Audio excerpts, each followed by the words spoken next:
നമസ്കാരം. നിയമസഭാ തിരഞ്ഞെടുപ്പിൽ രാഹുൽ മാങ്കൂട്ടത്തിന് സീറ്റ് നൽകരുതെന്ന് താൻ പറഞ്ഞതായ പ്രചാരണം ശരിയല്ലെന്ന് കോൺഗ്രസിന്റെ മുതിർന്ന നേതാവ് പി.ജെ. കുര്യൻ.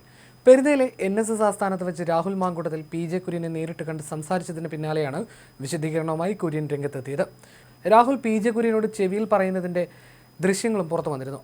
പാലക്കാട് സീറ്റിൽ ആരെ നിർത്തിയേക്കുമെന്ന ചോദ്യത്തിന് ഒരു സ്വകാര്യ ചാനലിന് നൽകിയ അഭിമുഖത്തിൽ വേറെയാളെ നിർത്തും, അദ്ദേഹം പാർട്ടിയിൽ ഇല്ലാത്തതുകൊണ്ട് വേറെയാളെ നിർത്തും, കോൺഗ്രസിനകത്ത് എത്രയോ പ്രഗത്ഭരായ സ്ഥാനാർത്ഥികളുണ്ട്, അത് പാലക്കാട് തന്നെയുണ്ട് എന്നായിരുന്നു താൻ പ്രതികരിച്ചതെന്ന് കുര്യൻ വിശദീകരിച്ചു. രാഹുൽ മാങ്കൂട്ടത്തിന് സീറ്റ് നൽകരുതെന്ന അഭിപ്രായം താൻ പറഞ്ഞിട്ടില്ലെന്നും മറ്റ് സ്ഥാനാർത്ഥികൾ നിന്നാൽ ജയിക്കുമോ എന്ന ചോദ്യത്തിന് ആര് നിന്നാലും ജയിക്കുമെന്നാണ് താൻ പറഞ്ഞിട്ടുള്ളതെന്നും ഫേസ്ബുക്ക് കുറിപ്പിലൂടെ പി.ജെ. കുര്യൻ വ്യക്തമാക്കി.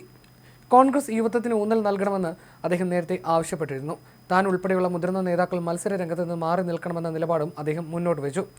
കോൺഗ്രസ് സ്ഥാനാർത്ഥി നിർണയ ചർച്ചകളിലേക്ക് കടക്കുന്നതിനിടയിലാണ് പി.ജെ. കുര്യൻ തന്റെ നിലപാടുകൾ വ്യക്തമാക്കിയത്.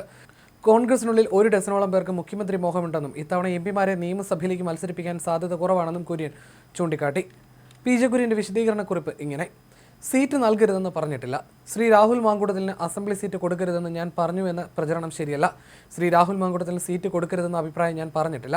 മറ്റ് സ്ഥാനാർത്ഥികൾ നിന്നാൽ ജയിക്കുമോ എന്ന ചോദ്യത്തിന് ആര് നിന്നാലും ജയിക്കുമെന്നാണ് ഞാൻ പറഞ്ഞിട്ടുള്ളത് എന്ന വിവരം അറിയിക്കാനാണ് ഈ കുറിപ്പ്. മറ്റുള്ള പ്രചരണം ശരിയല്ല. കോൺഗ്രസിൽ പെരുന്തച്ചൻ കോംപ്ലക്സ് ആർക്കും പാടില്ലെന്നും നിയമസഭാ തെരഞ്ഞെടുപ്പിൽ ജയിക്കാൻ പറ്റുന്ന യുവാക്കൾക്കും സ്ത്രീകൾക്കും പരമാവധി സീറ്റ് നൽകുമെന്നും പ്രതിപക്ഷ നേതാവ് വി.ഡി. സതീശൻ പറഞ്ഞിരുന്നു. മുഖ്യമന്ത്രി സ്ഥാനം ആഗ്രഹിക്കുന്നുണ്ടോ എന്ന ചോദ്യത്തിന് രാഷ്ട്രീയത്തിൽ ത്യാഗികളില്ലെന്നും എന്നാൽ തനിക്ക് ത്യാഗിയാകാനും പറ്റുമെന്നും സതീശൻ പറഞ്ഞു. തിരഞ്ഞെടുപ്പിൽ നിന്ന് ഒരു വിഭാഗം മുതിർന്ന നേതാക്കൾ റിട്ടയർ ചെയ്യേണ്ടി വരും. 10 വർഷം കഴിയുമ്പോൾ താനും റിട്ടയർമെന്റിനെ കുറിച്ച് ആലോചിക്കും. മുഖ്യമന്ത്രി സ്ഥാനാർത്ഥിയെ മുൻനിർത്തിയല്ല UDF തെരഞ്ഞെടുപ്പിനെ നേരിടുന്നതെന്നും സതീശൻ പറഞ്ഞു. യുവാക്കൾക്ക് പ്രാധാന്യം നൽകിക്കൊണ്ടായിരിക്കും നിയമസഭാ തെരഞ്ഞെടുപ്പിനെ നേരിടുക.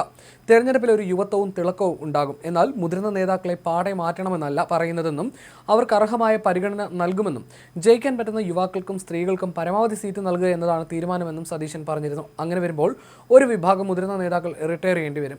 UDF ചെയർമാൻ, പ്രതിപക്ഷ നേതാവ് എന്നീ നിലകളിൽ ഉത്തരവാദിത്തം തനിക്ക് കൂടുതലാണ്. 3 ആഴ്ചയ്ക്കുള്ളിൽ മുന്നണിക്കുള്ളിൽ സീറ്റ് വിഭജനം പൂർത്തിയാക്കും. നിലവിൽ 80 മുതൽ 85 സീറ്റിൽ UDFനാണ് മേൽക്കൈയുള്ളത്. നിയമസഭയിൽ 100-ലധികം സീറ്റ് നേടി അധികാരത്തിലെത്തുമെന്നും സതീശൻ പറഞ്ഞു.